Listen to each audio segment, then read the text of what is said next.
try to avoid that. I look for when there's just me, and I try to work forward. I know there was but I must have missed that one. If it comes to me, I'll watch it. Well, it's safer that way. And I don't, because I'm not going to sit here and look at it. Frankly, a lot of ones I get, I don't know where they're coming from. Oh, I know. They usually tell me if they're under street. Oh, yeah. Yeah, Well, I'm like you.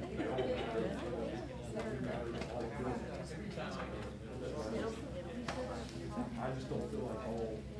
No. At a certain point, we'd all be saying the same thing. Thanks for reaching out. You should. You should be.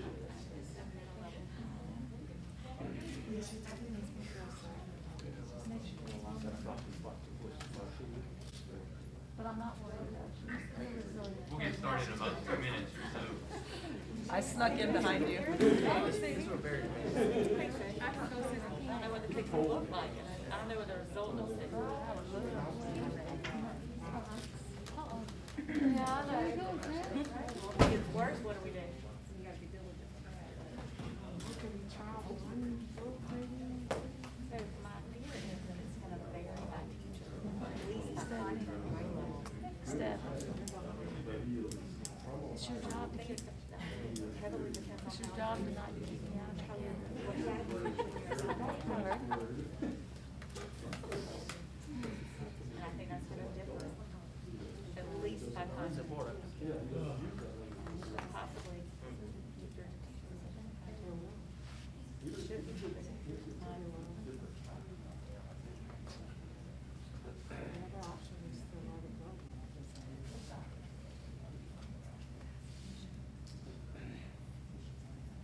And we're sure they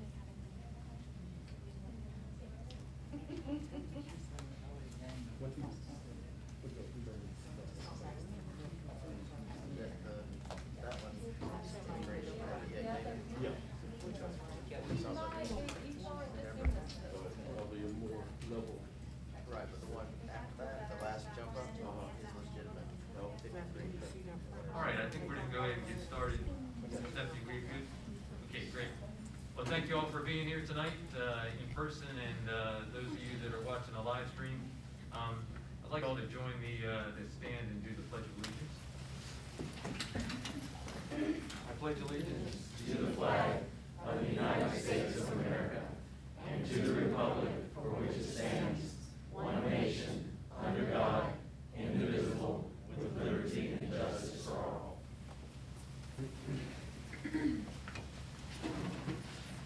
All right, tonight we're here to talk about our back-to-school discussion, and I'm going to turn over to Mr. Lawrence. Thank you, Mr. Chair, members of the board. At this time, I'd like to ask Mr. Postello to come forward, and he has a report from the Back to School Advisory Committee that he would like to share this time. Thank you, Mr. Lawrence. Good evening, Mr. Leiter, board members, Mr. Lawrence. Good to be with you all tonight. What I'm going to show you tonight is some of the data that we've been reviewing since last I spoke with you all, and then finally end up with showing you our recommendation to the board, to Mr. Lawrence and to the board for this evening. So this is our report for our call board meeting tonight. I do want to recognize the members of our committee. This slide was in there last time, but I want to really point out that this is a good group of people who have a great discussion. It's a great discussion each week. We share our opinions about the data and things that could impact going back to school, not going back to school. So very good committee, very, very rich discussion that we have. So I did want to recognize our members. Again, data sources that we look at each week. I did add that we look at Aiken County specific data. This is similar to what we had last time. I did add on here that we're looking at regional data from our neighbor across the river, and then I added on that we do look at that specific data to Aiken County School District. Just like last time, I wanted to bring you a snapshot of some of the data that we look at. This is from the DHEC Daily Report that is published. I did want to, this of course isn't the whole thing, it goes all the way back to July, but what I did is pointed out that we met last time, I think it was September 11th, So I kind of ran the data for you from the 12th forward. This is important data to look at. We look at new cases each week, or I'm sorry, each day reported, new deaths in the state, the South Carolina positivity rate, and then we do look at Aiken County specific data as well. These are highlighted because there was, DHEC reported an electronic reporting backlog, so that's why you see from 527 to 197, this again is daily positive cases. And so it kind of affected these 4 days here, and that's why October 3rd, you see a big number and this 32% positivity rate with 46 new cases in Aiken County. That's because of the backlog. Kind of looking at the trend, these 2 days, the 4th and 5th, were back to what is normally reported. So just wanted to point out that those 4 days really can't be considered in that report. Again, each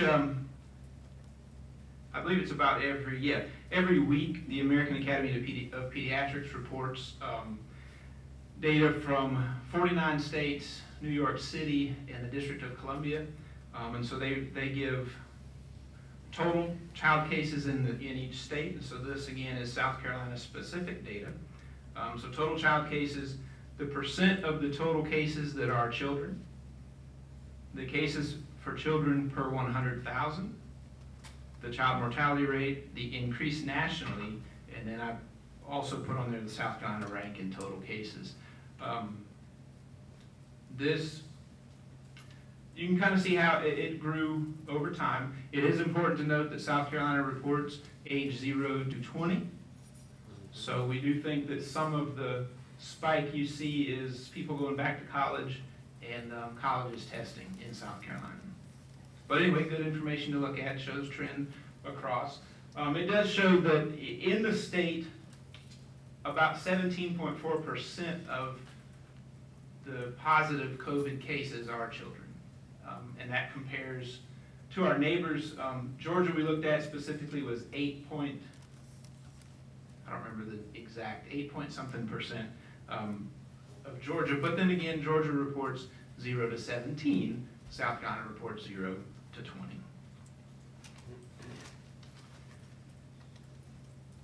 The next one is important for us. It's the recent disease activity report that DHEC sends out. This is a weekly report as well, and it rates Aiken County specific data based on the total number of cases, the cases per 100,000, the trend incidence, and the percent positive rate. Trending down until this last week. We had made it into the low category in trend incidence. We're back up in high there, and we're back up in high in the positivity rate, which puts us at high overall.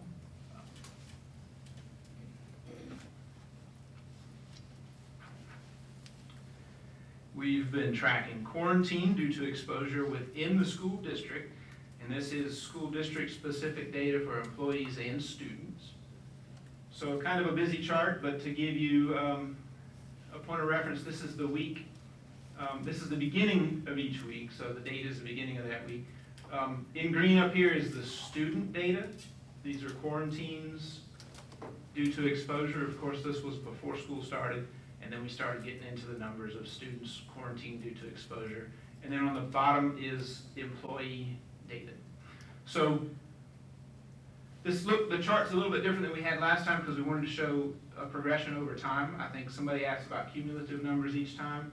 So we wanted to show our progression over time of people at the bottom impacted by quarantine due to exposure, and over time how that has grown. This last column, the 3, shows you a total for people exposed in the workplace, a total for people exposed outside the workplace, and then the total exposure. If you were to, in the spreadsheet, if we expanded each of these, each of the dates also has workplace and outside exposure.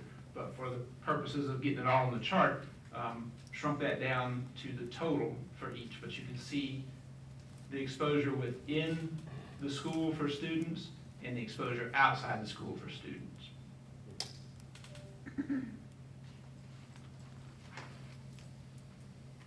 We look at positive cases each week. I put this in a little bit of a different chart for us this time so we can see again a trend over time with the time going down the side and then your levels across the top. We did add hospitalization data to this. So we have elementary students and staff, positive cases and hospitalizations in each group. We rate it that way. So over time, you can kind of see how the positive cases have been impacting the schools. One anomaly we see that we don't really know why is middle school doesn't seem to be impacted very much by it. We see a lot of cases in high school, and this is our progression for elementary. So for the purposes of this week, we were looking at elementary numbers, but it's important to look at overall as well. And then we have the total cases on the side. This is since we started reporting on August 2nd. So this data just goes back to August 2nd. Looking at our regional comparison, we wanted to just kind of see how we stacked up with our neighbors. Columbia County School District numbers and then Aiken County School District numbers. For some reason, I couldn't find September 11th for them, so I just put in no data, but I did have that at one point. So just kind of looking at elementary, middle, and high, and how that has compared over time.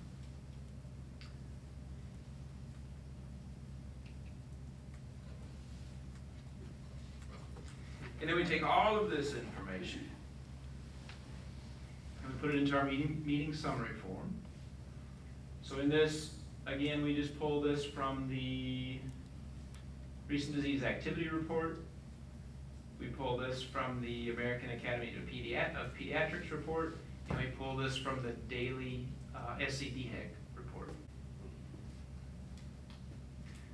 The quarantine due to exposure numbers are it's the same numbers I showed you on the big chart. It's just put into a little bit of a smaller chart for summary.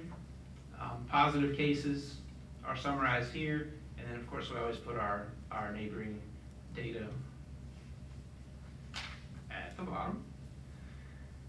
The bottom of the chart goes into our recommendation, but it was kind of, to copy and paste that chart was a little bit, it was too big, so I put it in a slide for us. So the recommendation of the committee this week was to maintain current operations in the hybrid instructional delivery model, and we did have a 9-3 vote in favor. So since we had some dissenting opinions and we weren't a unanimous vote this time, I put a slide up with the supporting reasons that the committee noted for staying in this. And then the next slide is outline some of the reasons against staying in this that we spoke about, because we wanted to give you all the information we had. So some of the supporting reasons, there was a slight increase in the number of cases among elementary students, slight being the key term. With that one, increase in the number of quarantined students and staff. I think we went from 218 to 233. And of those quarantined from the previous slide, 99 of those students were elementary students and 11 elementary staff members. The lack of ability to maintain social distancing guidelines in the 5-day-a-week, that was a big concern for the group. Group noted that the current plan seems to be keeping the numbers down, and there was some worry about if we go back, what would that do to the numbers? The current plan is keeping the numbers from spiking. The group felt there was no other option besides the 5-day. For example, the previous week we had a good discussion about other options, mentioning possibly the 4-day week. And overall, the data had not met the benchmark that was established by the committee for a declining number of cases weekly, and the target positivity rate seems to be 5%. So we're looking at our positivity rate on the last report was 11.8% for Aiken County. So those were the reasons in favor of the motion. The reasons against the motion to go back. The group noted there was a very low percentage of total students that the number of positive COVID cases represents. That's anywhere from 0.035% if you consider all of our students to kind of a rough estimate of about 0.052% if you consider just the students in the hybrid setting. The low overall number of student cases at the elementary level, there were 4 in the last week, 15 total since school began. And the 4 cases last week affected 4 different schools out of all of the elementary schools. The need for more than a 2-day a week face-to-face instruction. The committee talked a good bit about that and how the hybrid or the remote learning works, and some concerns that community members and parents had with that. The parents and community desire to have students back in school full-time. And then the overall need to begin that transition back to face-to-face, so that then we can talk about getting the middle and the high school back in a face-to-face setting as well. So those were the points that we discussed and we wanted to bring to you and present in our data and presentation tonight. So I'm happy to answer any questions about that or go back into any slides if need be. Yeah, so what I was gonna do is, just kind of a recap. Remember on, September 11th, we passed a motion to evaluate the data tonight, to see if it was possible to go back to full-time on the 12th or the 19th. So that's where we're at, so we have to make some decision on that previous motion. So to kind of frame us, I was gonna make a motion here to kind of frame the discussion a little bit here, to start us off, and then we can ask questions based on the motion and based on the presentation. So here's the motion that I'm gonna make. I move that we start 4 days a week face-to-face instruction in our elementary schools starting October 12th, and in our middle and high schools on October 26th, with transition to 5 days a week for all grades on November 4th. And I have some reasons to that, but that's the motion if anyone wants a second. I'll second. Okay, so it's been moved and seconded, and I'll repeat it, and then we'll be open for discussion and for questions from Mr. Postel.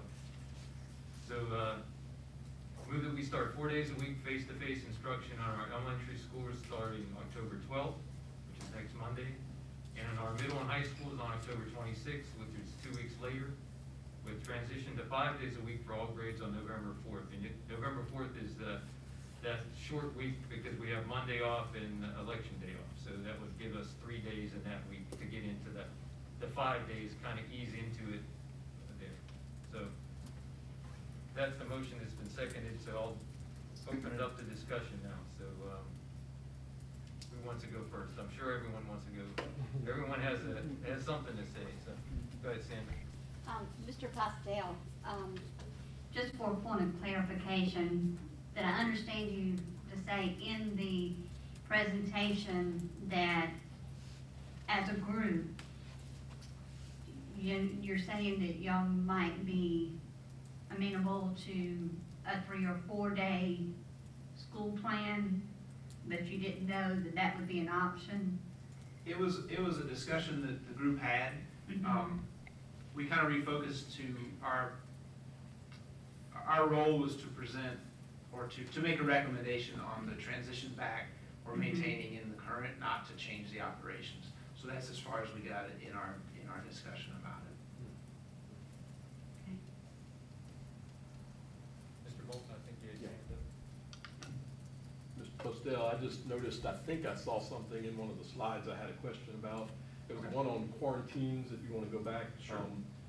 And my question was regarding, if I looked at that correctly, and I may not, are we seeing a higher number of quarantines in the district employees than we're seeing in the school employees? Is that what I'm seeing up there? This is for district employees Mhm. that are not assigned to a school, Correct. and then these are your school employees. Now, back in the beginning, really, these are zeros because in the beginning we were tracking by employee classifications. True. So really that's why all of those were zeros. We weren't tracking it by school. So looking at that, since school has started, there is more quarantine in the school employees than the district employees, it looks like. Is that right? Yes, sir, I think that's fair. I think that's fair to I think say. that's fair to say. Yes, sir, because if you looked at the week ending, or the week, it'll be the first week of school, because these are Sunday days. So the first week of school, and this will be the second week of school, so yes, sir. Okay. That would be when we started. Thank you. Got Mr. Crane and then Dr. Bradley, Mr. Nestor. Thank you, Mr. Postel. And as always, thank you to the task force. I know we've got a couple folks with us. So the target is 5%, and we're at 11 and some odd overall. If we just broke out elementary, where are we at there? Are we close to 5% in just elementary, since the numbers tend to be lower there? The overall positivity rate Yeah. is for the county. Okay, so that's not looking at us, okay. Right. I thought, okay, I misunderstood that. Well, I appreciate that. I guess, I don't know if this is maybe a board discussion point. If we're sliding back to 4 days for everybody, and then 5 days pretty quick after that, what about these things? What are we doing as far as the mask mandate from the state, social distancing? That needs to be thought through. I've heard from a lot of parents, and frankly, a lot of students. I've talked to a lot of students. The hybrid works very well for some, and it's extremely frustrating for others. So I'm amenable to it. But at the same time, we have state mandates on masks, things like that, so we need to think that through. So I'll just leave, that's not really a question, but. I Yeah, think but I- Mr. Lawrence says that. Yeah, I would like to provide some clarification on that. Obviously, and the instructions from the state from the beginning have been social distancing to the extent possible. So obviously, if we go back to school 4 days a week or 5 days a week, social distancing, at least a 6-foot social distancing can't happen. Masks would have to be mandatory all the time, because the regulation is that if you can't maintain social distancing of 6 feet, you have to keep the mask on. So students and employees would have to maintain their masks. We're working on barriers and dividers. We've got plexiglass barriers ordered, several thousand of them. Priority is given to schools and school districts who are committed to going back to school 5 days a week. So if this motion were to pass, I think that would move us up on the priority list for getting those delivered. I don't think not passing it will keep us from getting them. It just depends on the priority that we are. But the most important thing to remember for all of us is, the mitigations that we do to protect ourselves, being aware of our surroundings, washing our hands, avoiding touching our face, avoiding touching surfaces.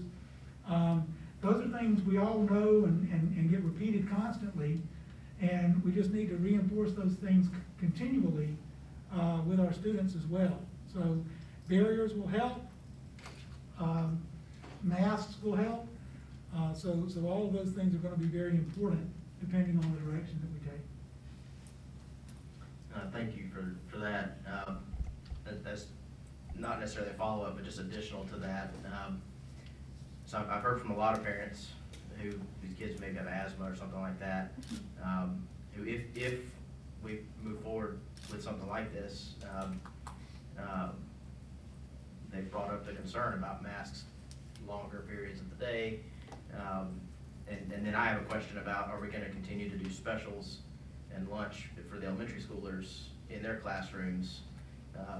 From a teacher standpoint, I know there's concerns about lack of planning period and things. Obviously, when we're back to 5 days, they'll have their planning periods back, but between now and then, if we're gonna do this phased approach, has there been some thought behind the scenes on that? And that's all I've got. Yeah, certainly. And every campus is different. Every school has its own circumstances. So principals will be instrumental in guiding that process and putting something in place that works for their schools.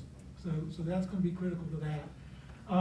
As far as students who cannot wear a mask, then the 6 feet becomes a huge issue. I mean, if a student can't wear a mask, we've got to ensure for that student 6 feet or discuss an alternate kind of placement. Thank you. Dr. Bradley?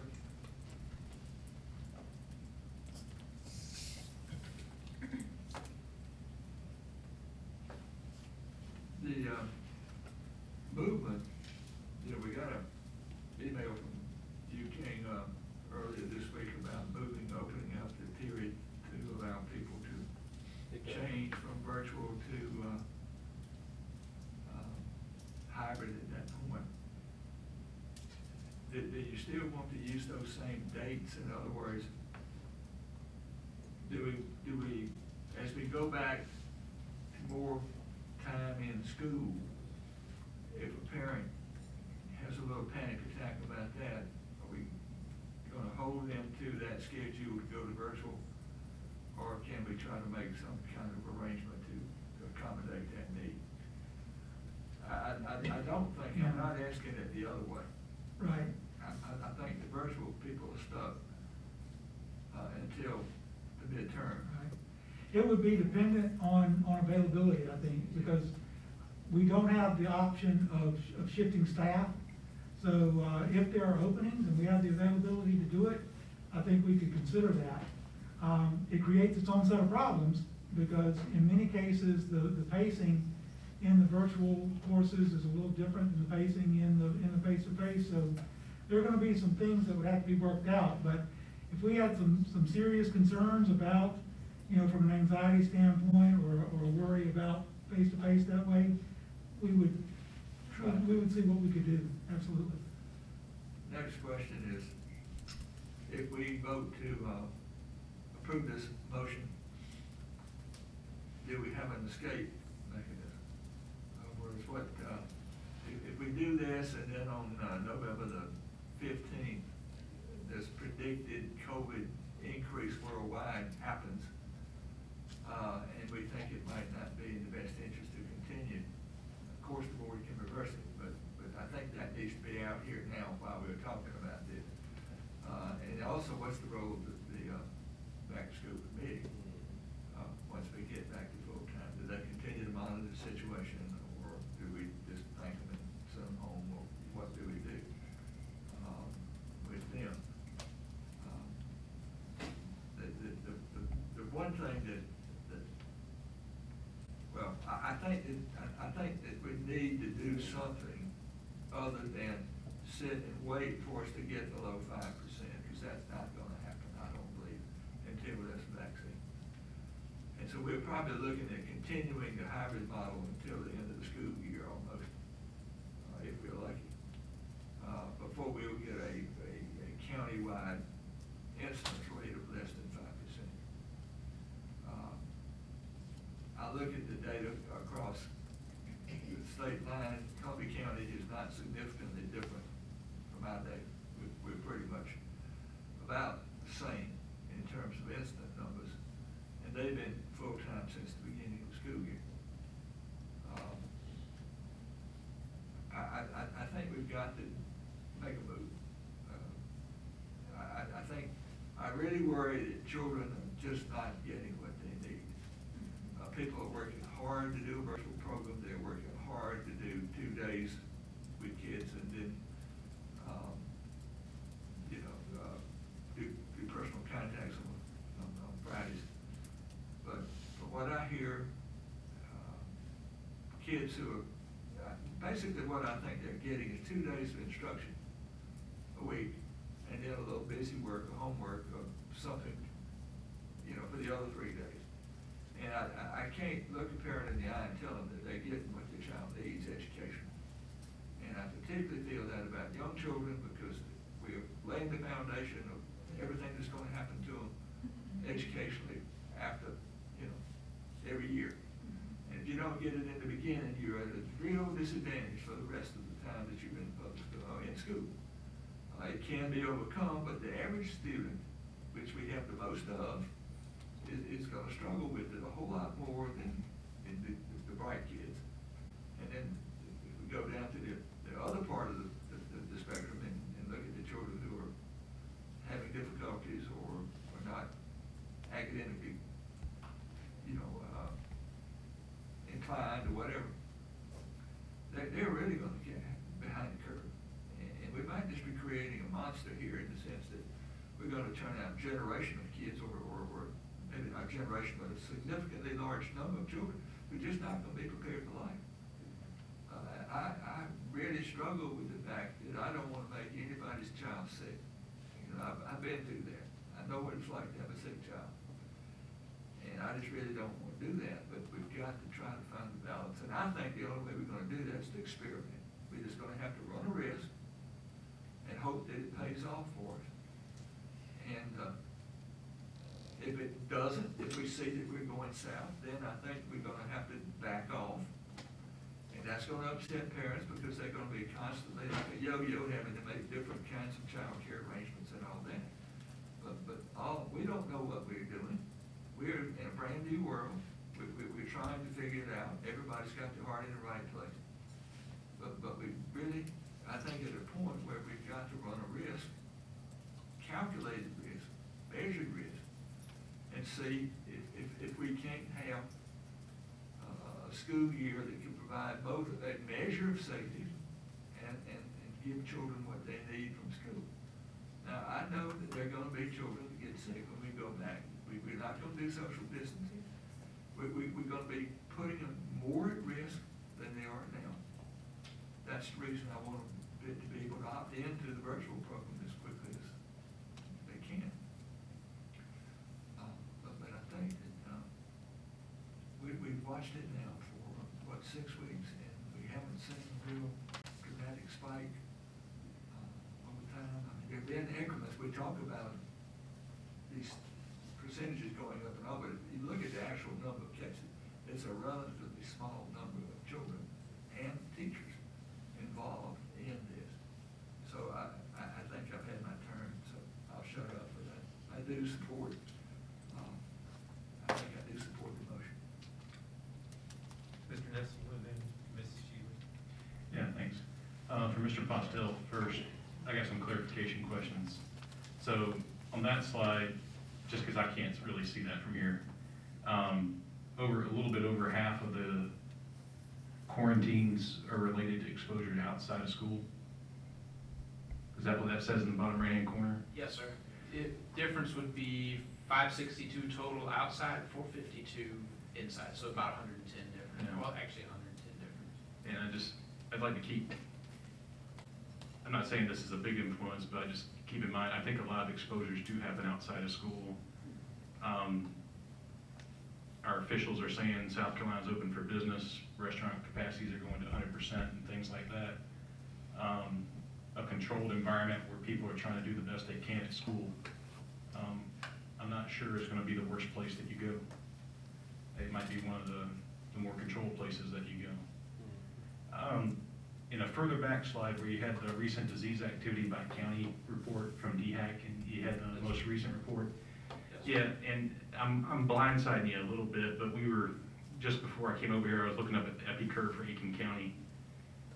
So that last report includes any results from AU that got reported late, or could. Do we know from anybody here how much impact those 1,300 tests from AU that weren't reported? Did they get reported and were lumped into that week? I don't think we know for sure on that, but it does appear so, especially from Goes through October. from the moving average, document. Yeah. It does appear that is the case. Yeah, and I'll give you a copy, Mr. Postel, but on the 24th and 25th of September, if you eyeball it, a statistical outlier of cases on those days. And that's a couple days after I know it hit the newspapers that those 1,300 tests hadn't been reported. So we don't know, so I'll move on. I guess the one thing about this is I think the most recent email that Mr. Rozier sent out, I think we had 0.035% of our students with a positive case. Quarantines were 190 something, back under 200. When you look at that and the results from Columbia County, which seem very similar to ours with the same student population going 5 days a week, I think that's some of the key information that we know is valid. And I think what it tells us is that given the educational needs of our students, that we should be willing to take the next step. And we can argue about what the next step is. But I'm still in favor of that being a measured approach next step. Because like Dr. Bradley said, I'll put it a different way, parents are going to have to understand that if for some reason, I don't think they will, but if some reason things go sideways, we're going to do the right thing. And if, for instance, I won't say worst case scenarios, but, go back. And that's, my next question, and cut me off, Keith, when You're good. Yeah. My next question is more about logistics. So I think it's a reasonable concern to think we don't want to, what I'll call yo-yo children back and forth between virtual and in-person and this, that, and the other.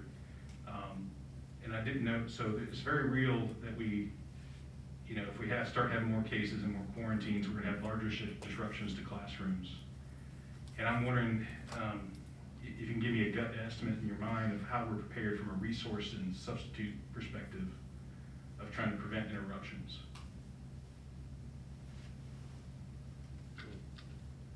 From a substitute standpoint, we are a little low compared to what we've been in the past. So if we have a significant shortage of teachers on a given day, we will struggle to fill those classes.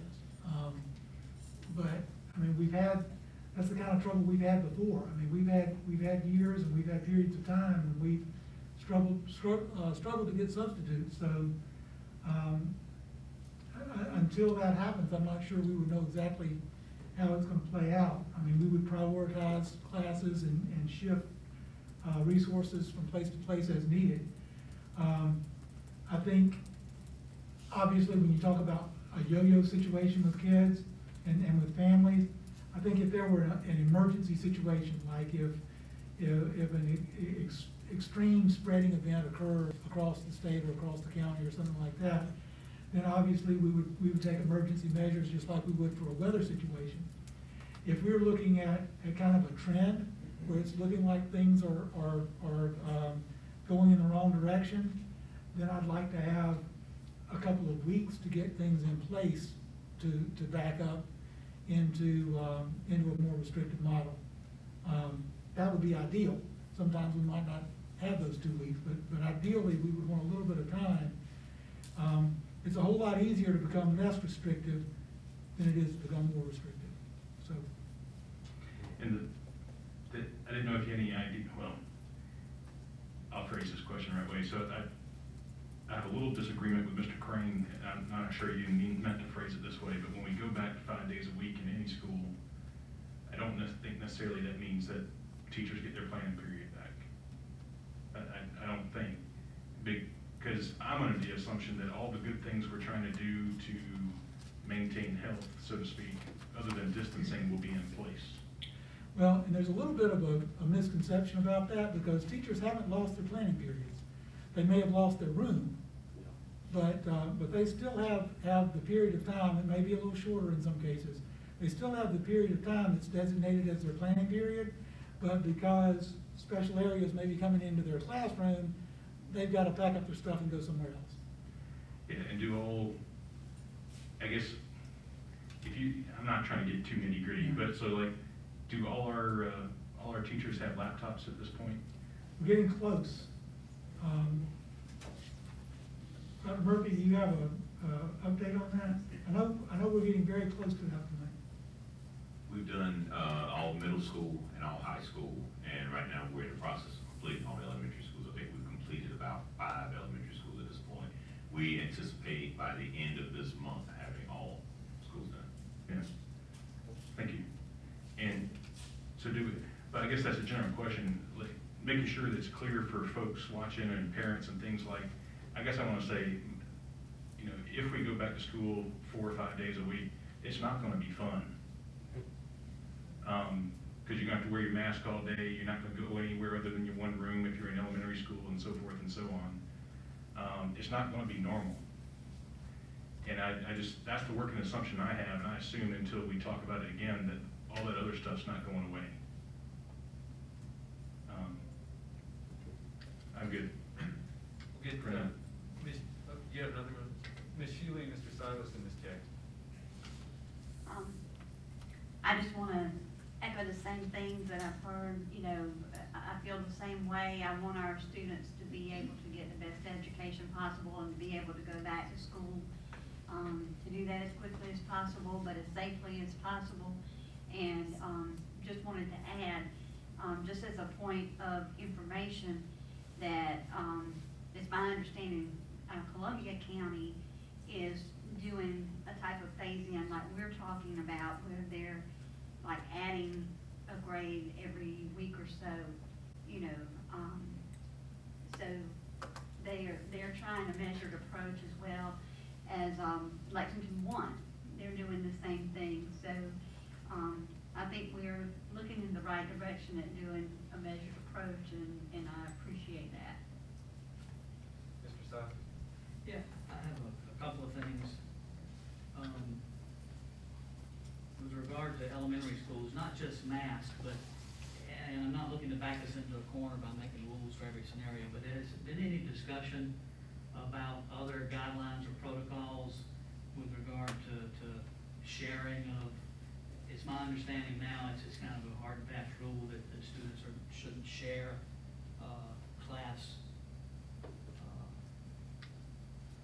Yes, sir, that's class correct. materials. Yeah, Is that going to be the case if we go to 4 or 5 days, or is there going to be some relaxing of that? Because it's my understanding there could be additional teacher time required for preparation when the sharing of those items is not allowed. Yeah, and it's one of those areas where, you know, it's touching surfaces.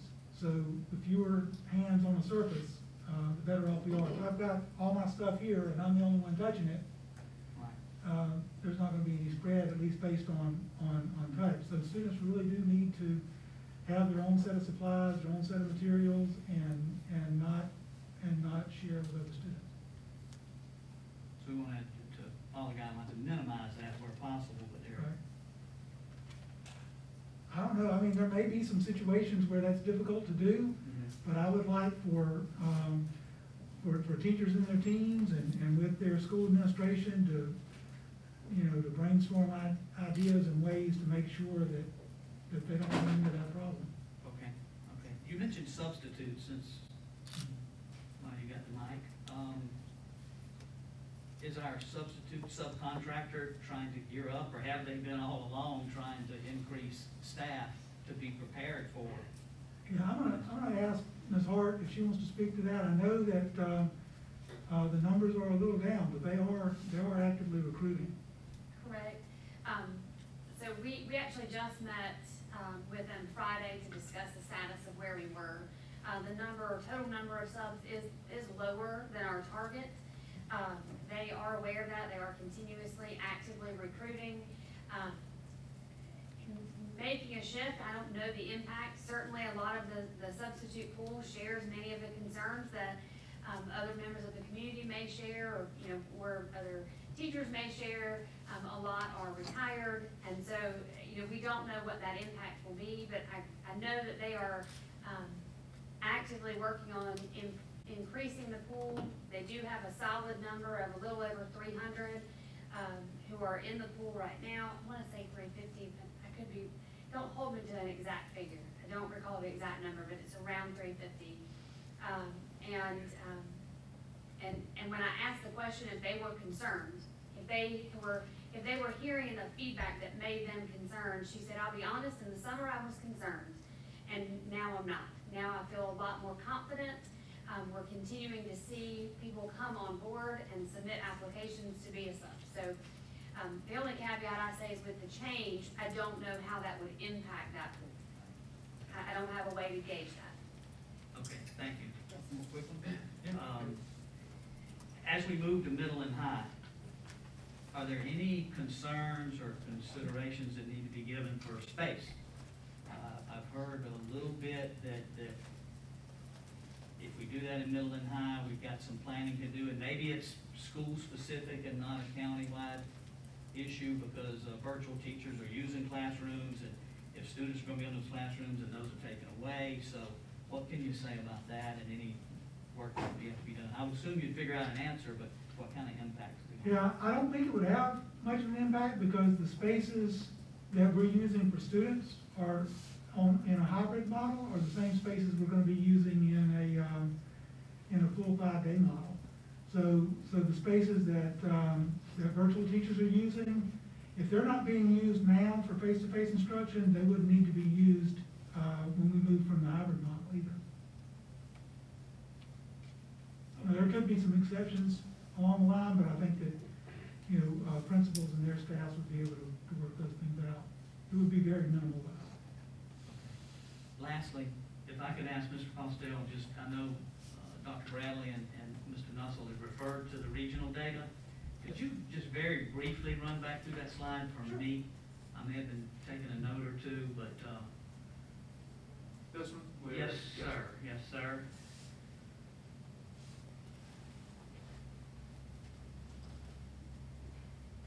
So there's been 13 in the regional comparison. Speak to the totals, I can't Sure. see that too Okay. good from here, so if you could just run through that, the main numbers. Yes. So, looking at across the bottom is our total for each group, looking at Columbia County versus Aiken County. So this is the week ending September 4th. We had 5 cases, they had 13. Again, the week ending the 11th, I didn't have their numbers. They weren't published for some reason, easy to find. We had 11, so you can kind of see the trend. But then back to 16 for them, 12 for us, week ending the 18th, 3 for them, 11 for us, ending the week of the 25th, and then ending last week 11 and 8. And then each of these is just, if you go straight across, that's the level. Okay, thank you. It's hard to make it really big. Sorry. I guess, yeah. Okay, Ms. Jackson. All right. I am extremely concerned. I agree with Dr. Bradley. I am concerned about the children's development when it comes to their education and how far behind they're getting. I am also concerned if we go to a 4-day, possibly a 5-day model, what sanitation is gonna look like. Teachers are already having to, pitch in and help janitorial staff with making sure that everything's sanitized and clean, for everybody. But once we start putting everybody back into the schools 4 days a week, what is that gonna look like? And what kind of impact is that gonna have on our janitorial staff? I don't see Dr. Yarborough here, so I don't know who would, address that. That's one question. I got nothing. I'm also concerned about transportation. Cause yet again, we're putting, kids back in with no social distancing. And bus drivers can't drive and look at the kids at the same time. And they're going to be excited that they're back on the buses. They're together, they get to see their friends, and they're gonna wanna be touchy-feely and, all of that good stuff. So I'm concerned.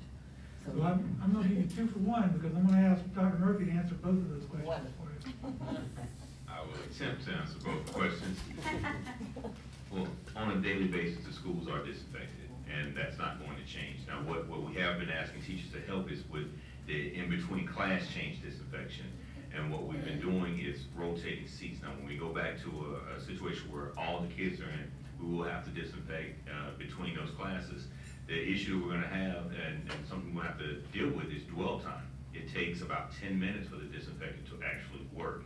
And of course, there's not 10 minutes between each class period. So logistically, that's gonna be problematic, but that'd be something we can address moving forward. When it comes to the actual buses, we're at 67%. I think Ms. Harris said we may have held back down to 62, 63%. We can go up to a maximum of 67%, but we do not staff the seat immediately behind the bus driver. So we're still trying to do some modicum of social distancing on the bus, but once we go back to the full-time, we're gonna be a little bit more crowded. Again, we're working to keep the ventilation open, and so we're keeping the windows down. I know it's gonna get colder. These are things that we're gonna have to tackle moving forward if we want to go back to school in a COVID environment, but not insurmountable, just some things we'll have to work out. That's it. Mr. Crane and then Mr. Moulton.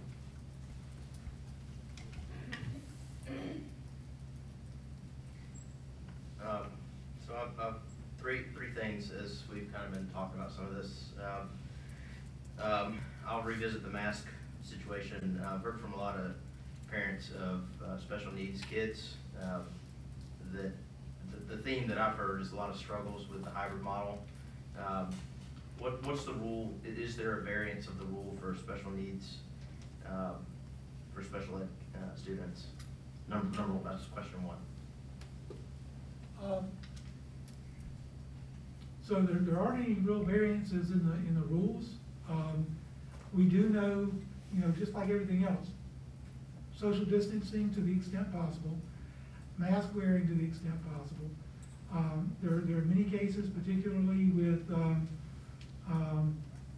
moderate and severe students where mask wearing just isn't an option. So those are some areas that are a concern. Less of a concern in the hybrid model as we move to classes with 9 to 12 students. Is that about right? 15 to 18. Okay, so 15 to 18. That does become more of a concern, but we just have to be more vigilant and to the extent possible, keeping distance in those classrooms. All right. Second question, since Dr. Murphy mentioned ventilation, since we're going to be going to more students in the schools, this was brought up before and I mean, slightly addressed. What about doing a little more ventilation or air conditioning on campus, just to get extra fresh air? Yeah, we can run systems longer. We really can't change the exchange rate. That's engineered into the system, so we can't change the exchange rate. Someone mentioned keeping the fans running even when air conditioning isn't operating, and our HVAC contractors, that's just a really bad idea, because that's when you end up with moisture and mold and everything else. So really the only option is to extend the hours of operation. So that is something that could be done. We can make sure that systems are running throughout the day and then beyond the day to keep the air circulating, but that's about the extent that we can do without re-engineering the systems. And then the final question, just kind of talking about this, during the 4-day period, which is essentially just a couple of weeks, so this might be a moot question, but I'm gonna bring it up anyways. Are we still considering Friday to be the open day for that? Just sort of thinking out loud, if it were midweek, that might help with like a midweek deep clean or something like that, and break the week up from a health standpoint. Just tossing that out there. Yeah, I should have put that in the motion. I assumed that Friday would still be the day, just for logistics of people with daycare that may be off on Fridays and that stuff, so, and it's only a couple weeks, so, and I'll go through a couple reasons why I kind of came up with I'm okay it. with that. Yeah, thank you. Mr. Moulton? Just a couple questions. Dr. Murphy, the first one's for you, real quick. The bus situation, I was gonna ask about that, so I was glad someone did, transportation, Patrice. But here's another question. How hard would it be? Would it be impossible to put like a mask monitor? I realize it can't be the bus driver. They need to keep their eye on the road. Would it be impossible to put some sort of mask monitor type person on the buses? Because if you're at 67%, you're not gonna be maintaining social distancing, I don't believe. And so it'd be nice to know that we have a handle on somebody making sure the masks stay on. Right. Just asking. Well, that will be an additional duty for an employee that we already have, because at this point, we're not actually 100% staffed on drivers themselves, so it wouldn't be an assistant driver or another driver. So that'd be something we have to work out between the schools and take a look at the personnel that are available before and after school in order to enforce those. Okay, thank you. It just worries me, it was worrying me before Patrice brought it up, that transportation could certainly be an issue with the social distancing, so, thank you, thank you. My next question is probably more just, well, one's a general note. I'll say, I was already thinking that, first of all, my inclination is to go with what the committee recommends, but I like the idea of moving forward. I like the idea, if we stay where we're at, we're never gonna move forward. I don't think we're gonna hit the 5%. If we stay waiting on that, I think we'll be waiting for a long, long time, maybe years, not months, even with a vaccine. And this is my comment, I think it's kind of interesting. I kind of like the measured approach, and I'll tell you why. I don't know what the teachers are thinking. I know in general, I can tell you as a board member, I received a number of emails where parents are ready to go back 5 days, and a number of emails where teachers are willing to accept something less than that, 3 days, 4 days. But, you know, they're not saying, let's just not go back at all. So just from what I'm hearing, I think there's a lot of support for the moving forward option. But what I thought was interesting with the measured approach, if you think about the way they're doing the vaccinations, it's the same thing. It's a measured approach. You put it out there for, 30 people, then 300 people, then 30,000 people. And so I'm like Dr. Bradley. I think we gotta be willing to back up if we do this. If we vote on it, we gotta be willing to back up. We gotta know that our options are to also go backwards. And we don't need to be concerned that that's a major issue, because if it happens, it happens. And we need to be willing to do that. So just my thoughts on that. I think it's a good plan. I think we sit where we are. If we had done that, we wouldn't be at a 2-day virtual right now. 2-day face-to-face right now. We could have sat where we were, back at the beginning of this thing. So if we don't move forward, I'm not sure we'll ever move forward.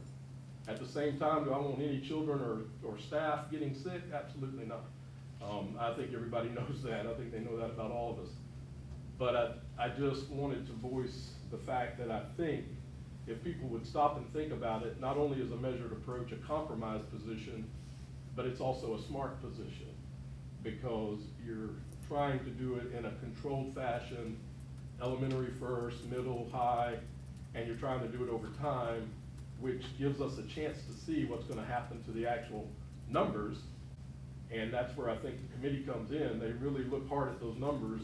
And Mr. Postel, I think you have done a tremendous, the whole council, the whole committee has done a tremendous job of providing us some serious data to look at. I just think we have to also consider the bigger picture of what's happening with these students. It's not just, can we keep everyone from getting sick? We could, but I don't know that that's all we can be concerned about. So that's all. I think Mr. Silas, Mr. Smith, and then I'll say a couple words too. I don't know who this question would be for, but when a teacher is quarantined, so they're not sick, just quarantined due to exposure, considering the potential substitute dilemma, is it, from a technology standpoint, is it feasible that they can still instruct their class, recognizing the substitute, which somebody still has to manage the class or supervise the class, but so as not to sacrifice any instruction? Is it feasible that a teacher could teach from home, still instruct their class, from their instruction plan, and that we wouldn't sacrifice instruction? Maybe not in all cases, but in some. Yeah, that's certainly possible. One thing to consider, though, is that teachers, all school district employees are considered critical infrastructure. So as long as we can assure the 6-foot social distancing, they can continue to work. It would look different. Could be no interaction with anybody else. So, but something combining technology with that could make that more efficient. Absolutely. I think there's some positive results of considering that and maybe putting something in place to take advantage of those situations. Thank you. Mr. Smith. I want to I wanna go back and visit the protection. There's a lot of concern I've heard from a lot of people.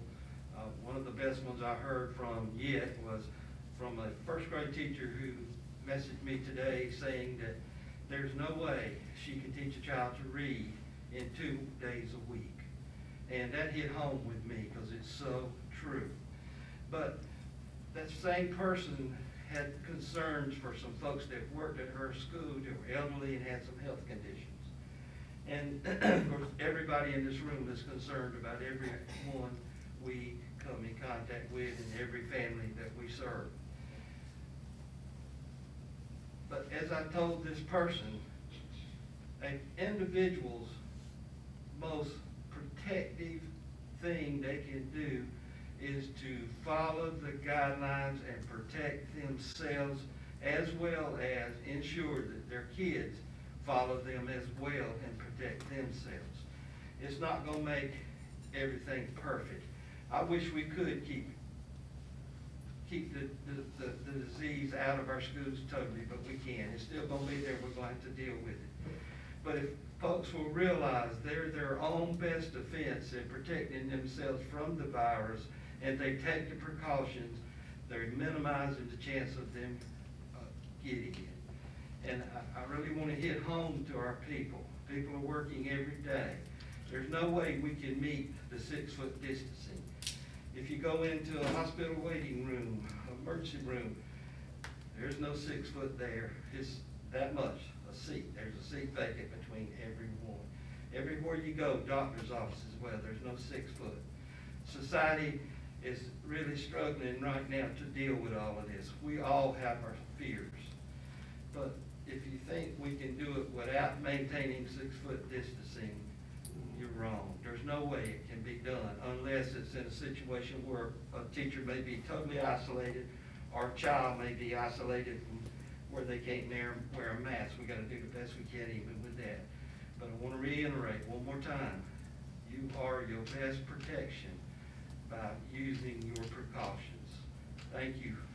I think that's some pretty good words of wisdom there, Mr. Smith. Let me say a couple words, and then I'll ask if some other folks have some questions. But just let me give a couple explanations of the logistics of the motion, just for the folks in the audience and at home, why I think the 4 days is a way to start. And Ms. Sheila kind of alluded to this a little bit, and it's been some districts across the state are doing it. But essentially, we'd have 3 days, 3 weeks in the elementary schools with 4 days a week. So the teachers right now aren't losing their planning, like Mr. Lawrence said, but they are getting pushed out of their rooms, so their planning isn't as effective as it probably could be.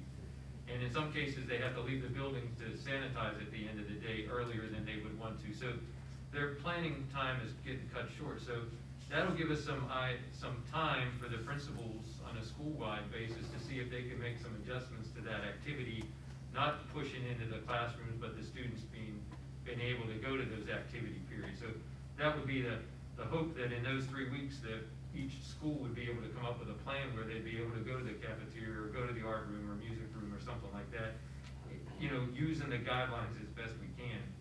And it also gives us some time to get these plexiglass dividers that are on hold, and it sounds like our priority are move up a little bit with that too.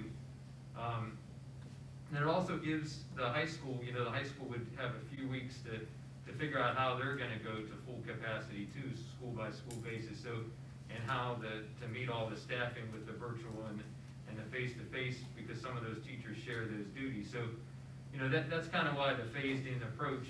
And then the beauty of it is that it's a short week, that first week, which is only 3 days, Wednesday, Thursday, Friday. So Friday the 6th would be the first Friday that really would have students in the rooms. And then the following week then would be back to 5 days, and then I think we have 2 weeks before Thanksgiving. So, even though it's a big transition,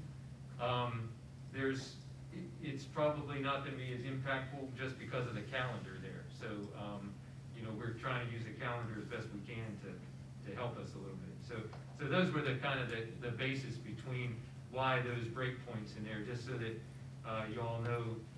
And quite frankly, teacher planning is something we tried to address last year with the job and task analysis. We're gonna have to continue to try to make time for teachers to plan. You know, there was some legislation last year, that didn't make it through because of COVID, that, was gonna, require 30 minutes of unencumbered planning time for our teachers, elementary teachers, I believe it was restricted to. So, you know, we're gonna have to make those adjustments at some point in time. So this is a way to force us back into that, to look at that. So that's what I was gonna say about the motion. Bear with me here, because I wrote down a couple things that I think, we need to look at, probably not tonight, but, probably the next meeting. Dr. Bradley and others had mentioned an escape plan. We probably really need to think that through and see how we would respond if we see some kind of, uptick. Dr. Murphy talked about the sanitation in between classes, and, you know, this gives us a little bit of time to think about that too, because it'll help with the activity classes in elementary, but it's probably critical with the middle and the high. So we probably really need to come up with a good, plan for that. Like Dr. Murphy said, it takes 10 minutes for that stuff to react, and we probably have, about 2 minutes or 3 minutes between classes, maybe 7 minutes, I don't know what it is, but, so that gives us a little bit of time to come up with some kind of plan for that. And then the back-to-school committee, I think we all appreciate, the back-to-school committee. Mr. Postel, what you all have been doing, and the numbers, and in my mind, it's still valuable information for us to get. You guys are summarizing things for us to look at, and I think that still has a value for us to get it on a weekly basis and look at it, because maybe we'll see something, you know, if we see an uptick, we could get to it before it becomes a problem. So I'd say, at least it would be my opinion, to keep the committee assembled until we get into this and we kind of see how it goes. And it's kind of fitting we leave that slide up there in particular. I mean, I think Mr. Nessel brought up that there isn't a big difference between us and Columbia County and in numbers there. And you know, hopefully this is what we'll see when we get the 5 days, you know, in the beginning of November. So, but I'll let that was kind of what I wanted to share with everyone. So more comments? Just one, yeah. Good, Mr. Nessel and then Mr. Moulton. So yeah. First, I'm concerned about the timeline so we're talking about next week, Monday, you know, my kids that have been going to school Wednesday, well, my niece that's been going to school 2 days, let's say she's going Wednesday and Thursday, now she's showing up on Monday next week. So generically speaking, I don't know if anybody can really answer this, but is there any serious obstacles that we would need more notice for elementary schools than, you know, 3 business days? I don't think that there are any. We've already run the bus numbers. We believe that we've got transportation worked out. Obviously, there could be some situations where parents have been bringing their kids to school 2 days, and now they say, okay, we're going every day, so now we're going to ask for bus transportation. So that'll cause Ms. Harris to do some last minute figures and shifting. I think it's easier, I don't know of the financial implications or anything like that. I think it's probably easier for parents to cancel childcare than it is for them to add childcare. So that's one of the reasons I feel like becoming less restrictive is easier for us to do than becoming more restrictive. So I just don't think, I don't know if Dr. Murphy can think of any obstacles we might run into. Well, the one thing we were considering is when you bring in both the kids back, we do have to look at our routing as well, because of the amount of kids that are gonna be on the bus. So it really would be problematic to try to go from where we are now by this Monday, because we're also gonna have an influx of parents that maybe want to register their kids to ride the bus as well. We wanna give them time. That will be a continual rerouting, because if we start on one day and then we get another 60 kids and we have to redo the route again. And so any amount of time we could be afforded would really be helpful for a smooth transition back.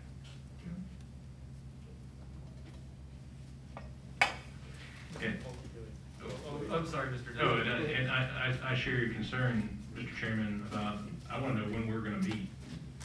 So when I think about us staying on top of this, I think we need to outline a schedule.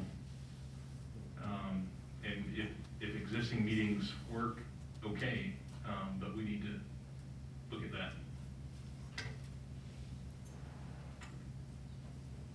Mr. Moulton, go ahead.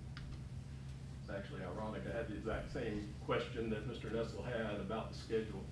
And my concern is, and I think Dr. Murphy sort of confirmed it for me, my concern is the 12th is only 6 days away, 3 business days away. And you know, King, I think, Mr. Lawrence, I think you can pull anything off, don't get me wrong.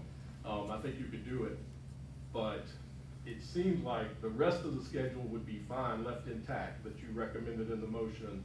I think all that's fine, but personally, I think a date of the 19th would be better than a date of the 12th for the first 4-day week, but that's just a comment. Okay. Go ahead, Mr. Green. So I'll echo that same thought. I was wondering if maybe having an extra week, from a logistical standpoint, on the administration might be a good idea or not.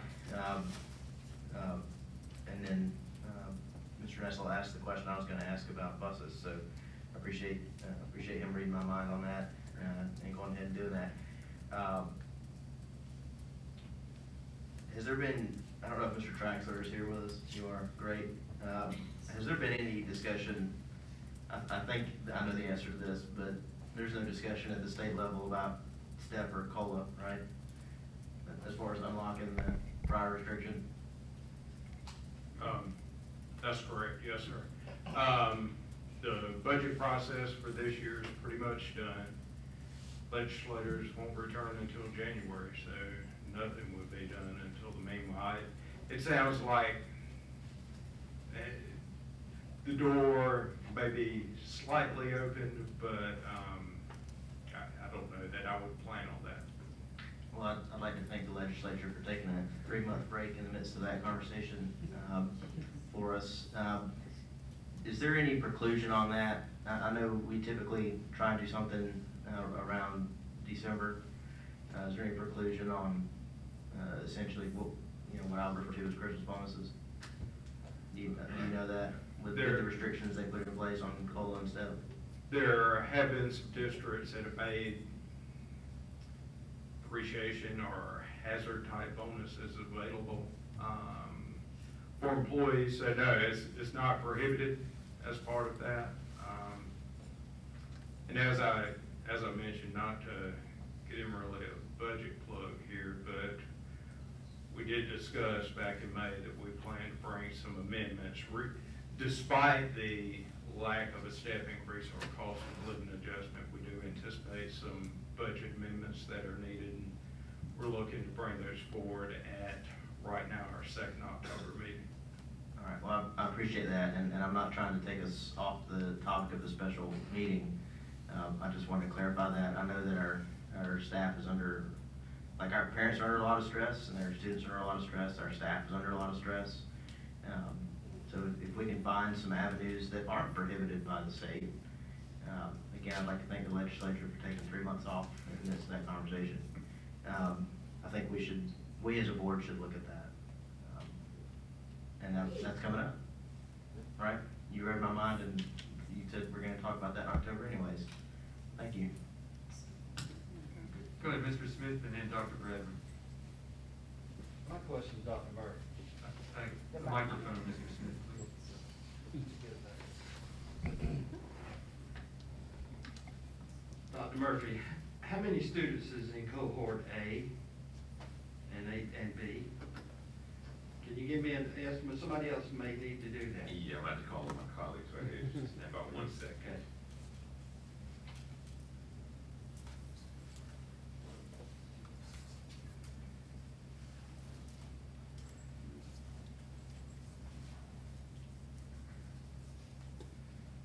It could be your best guess.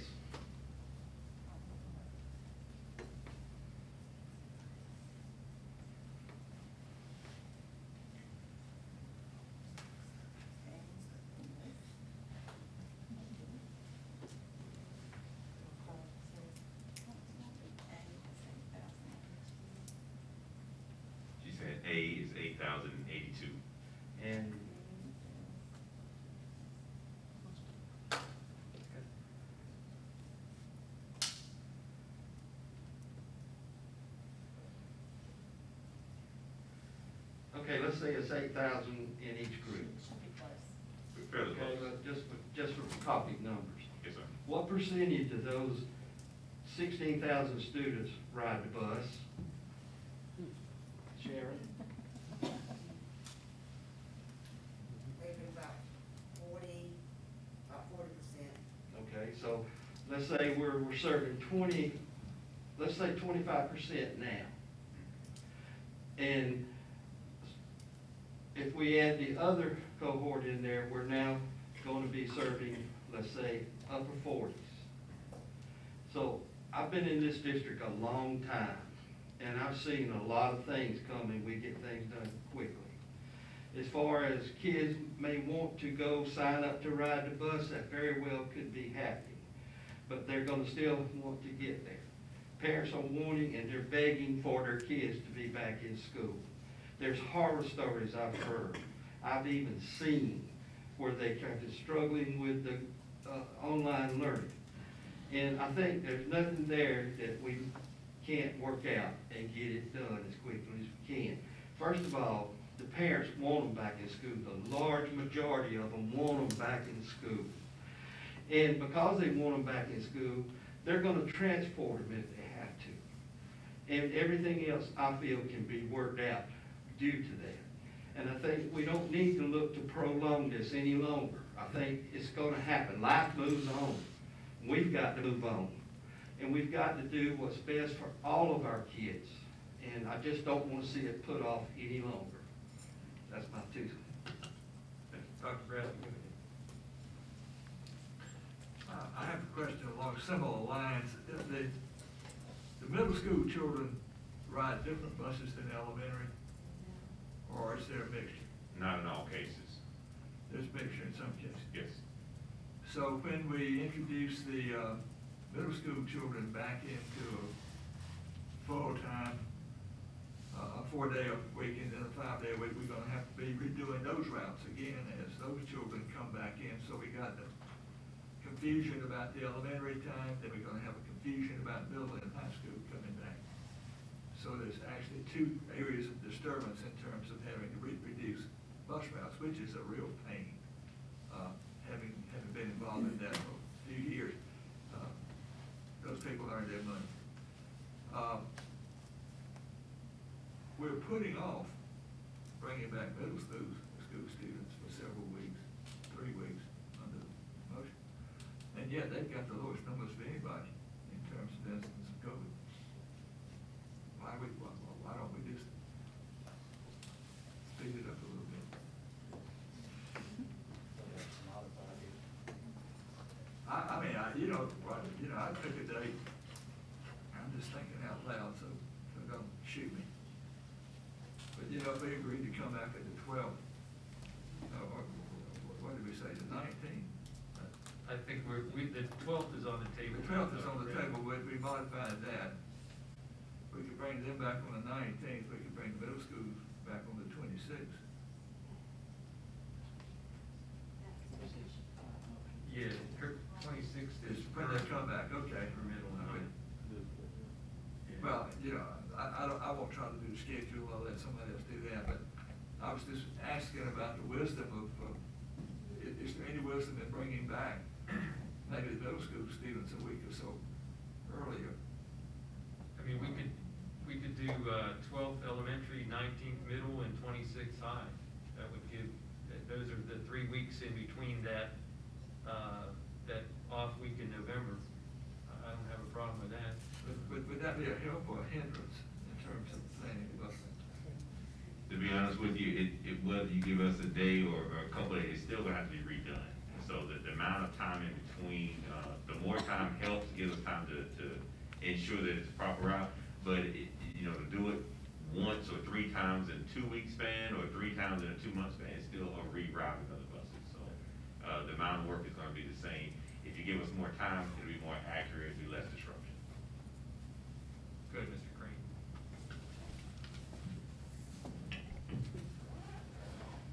Would that not, thinking out loud, wouldn't that be disruptive to parents with kids in multiple schools if we have them starting at further increments than what the proposal is?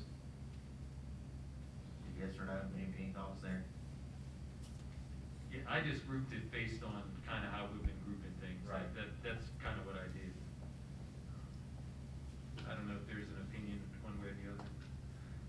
And correct me if I'm wrong, Dr. Murphy, but middle and high school do typically ride together, correct? Middle and high school typically on the same tier, except in some of our more rural districts.